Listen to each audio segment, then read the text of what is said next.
ہو، باپ کا عیب نہ بیٹے کو اگر ازبر ہو، پھر پیسر میراث قابل پدر کیوں کرو۔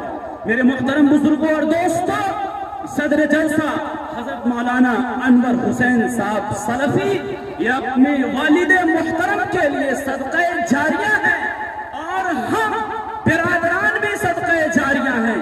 لہذا ہم میں سے ہر فرد، ہر بچہ، ہر بچی اس لائق ہو جائے کہ اپنے والدین کے جانے کے بعد بہترین صدقہ جاریہ ثابت ہو، تاکہ ان کے جانے کے بعد ان کے ایصال ثواب کے لیے اور ان کو ثواب پہنچانے کے لیے ہم مغفرت کا ذریعہ بنے۔ بہرحال مولانا نے بہت مختصر وقت میں بہت ہی قیمتی بات پیش کی۔ اللہ تعالی ہم سب کو ان باتوں پر عمل کرنے کی توفیق نصیب فرمائے، اور ارتداد کے فتنے سے محفوظ فرمائے، اور بچیوں کی عزت و عصمت کی حفاظت فرمائے، اور خصوصاً اللہ تعالی حضرت کو سلامت رکھے، ان کا سایہ اس امت پر دائر قائم رکھے۔